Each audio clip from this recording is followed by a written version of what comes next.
look so good. No, not really. This week for my class, I have to create, edit, and publish a video on YouTube.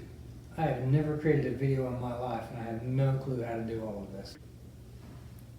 A video? Well, that doesn't sound too bad. Didn't the professor give you some instructions or a rubric or something to follow? Yeah, I got some instructions from the professor, but how is a Rubik's Cube going to help me? I didn't say Rubik's Cube, I said rubric.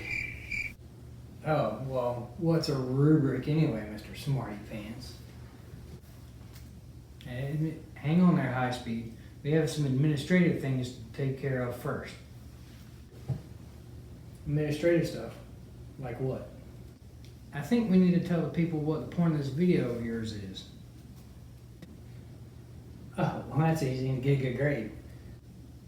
No, that's your purpose for doing this video, but what is the purpose of the video itself? Let's take a look at the 3 learning objectives for this video of yours.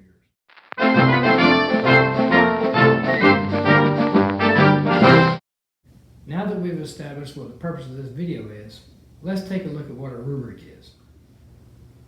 There you go, talking about Rubik's Cubes again. Say Rubik's Cube one more time, and I'm going to take that thing apart and take all the stickers off of it, and then good luck putting it back together. Fine. So what is a rubric anyway? In simple terms, a rubric is a graduated list of standards and requirements that must be present in a completed assignment for it to meet the standards of the class. The graduated portion refers to the fact that rubrics are broken down, usually from left to right, in a way that shows what is required in an excellent product, all the way down to what will get you a large student debt with nothing to show for it. In other words, a failing grade. You may be thinking, though, that since the rubric has all of the requirements of an assignment laid out for you, that you don't need any further instructions in order to finish your assignment. Well, that would make sense, wouldn't it? Yeah, you would think that, but the problem is the rubric only tells you part of the story. It tells you the what must be in the assignment, but not the how to do it part. So you also need to take your professor's instructions and make sure you know what they say as well as, because the how-to part is in the instructions, not the rubric. 2, there may be some technical requirements that are not spelled out in either of your instructions. Those are usually the objective of the particular lesson itself. For example, if the assignment is to learn how to change the oil in your car, and you don't know an oil pan from a frying pan, you'll have to learn all that along the way.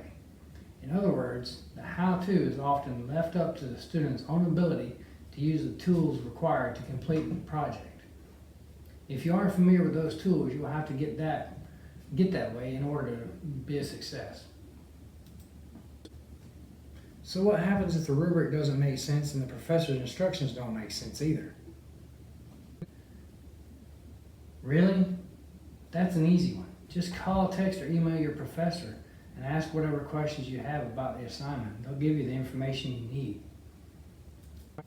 What happens if my professor doesn't make sense either? If all 3 sources of information don't add up, then either you have a short circuit in that brain housing group of yours, or you may need to check your bank account and make sure your tuition isn't going to an offshore account somewhere. Okay, now I have all the instructions and the rubric. Now what? Well, then you can do what I do and turn it all into one giant checklist. First, carefully read all the instructions you've been given, to include the rubric and any additional directives your professor sent you over email. As you read, turn every requirement into a checklist that you can then work through in order to put the assignment together. Once you check off all the tasks on the list, you now have achieved the minimum standard for the assignment. This works for all assignments, whether it's a paper or presentation, or in your case, putting together a video. That makes sense, I guess. But why did you say it only gives you the minimum requirements? If you have everything checked off from the rubric and the instructions, wouldn't that mean you aced it? I can see how you might think so, but remember what I said about some of the how-to being up to what you can do on your own. Whether you have to learn to do it on the fly or already familiar with a particular process. Remember too, there's an art and science to everything. The rubric tells you the science part, The instructions tells you a bit more of the science, but also gives you a bit of the art as well. The rest of this design is up to you. And most importantly, it has to be logical and make sense. Even if you have all the requirements checked off on your checklist, but your assignment looks like a 3-year-old did it in crayon, you'll send your professor into a fit, and they will likely throw fresh laid eggs at you from their farm-raised chickens. Okay, I think I'm ready to do this. I have all the info I need now. I just need to turn it into a checklist, I guess, and get to work. But if I fail this assignment, you know I'm coming for you, right?